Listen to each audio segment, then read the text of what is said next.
Welcome back to the Celebrity Scoop Insider. Remember to like and subscribe to my channel for more updates. After the No Time to Die ending, it brought up the question of whether James Bond really died or not. Daniel Craig has discussed it and is right about how his 007 story ended.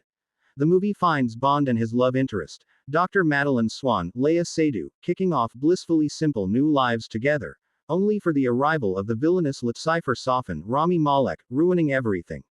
The challenge Craig, director Cary Joji Fukunaga, and the filmmakers faced was how to give James Bond a proper ending, and the actor who embodied 007 is justifiably proud of the send-off they concocted for the British secret agent.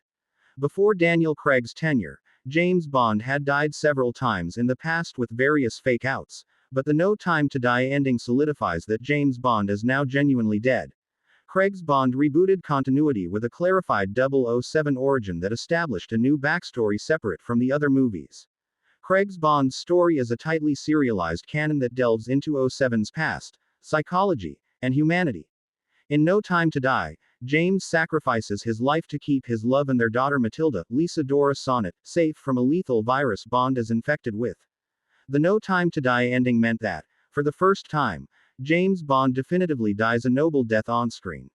Daniel Craig has explained why he was pleased with James Bond's death in No Time to Die. The actor said, via Variety, that 007's demise had weight and tragedy, and Craig is correct that Bond choosing to die so that Madeline and Matilda could live was a heartbreaking but heroic way for 007 to go out. Craig elaborated that being with the people he loves is all Bond wants in the world. But Safin's Rami Malek virus weapon was an insurmountable problem and there's nothing anybody can do about it. Craig also joked that the original plan for Bond's death was that he eats a bad oyster, but in all seriousness, the way No Time to Die depicts James's touching sacrifice is perfectly fitting for the character Craig played throughout the saga. Craig's Bond differs from his predecessors because his 007 movies make the secret agent a three-dimensional, flesh and blood human being. James falls in love twice in his films, with Madeline becoming Bond's one true love after the death of Vesper Lind Ava Green in Casino Royale. It's a tad confusing that No Time to Die's ending features the straightforward death of James Bond yet also promises that Bond will return. Even so, the character's return is very possible. The chapter of Daniel Craig's Bond has closed, but still, there are options to keep the renowned and lucrative series going.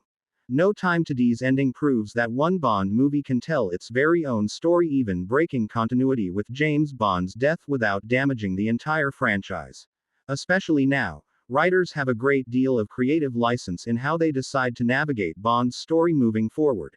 As previously mentioned, the James Bond movie series still generates an enormous amount of both public interest and money. The Spy's return is not only possible but is more or less guaranteed. Daniel Craig was the latest in a long line of actors who have played James Bond, and the role changing hands is a staple of the franchise. Daniel Craig is a unique situation in that his Bond is confirmed to have died, but this obstacle in no way risks the future of the franchise. More hidden gems and epic endings are coming your way, so hit that subscribe button and turn on the bell. You don't want to miss what's next.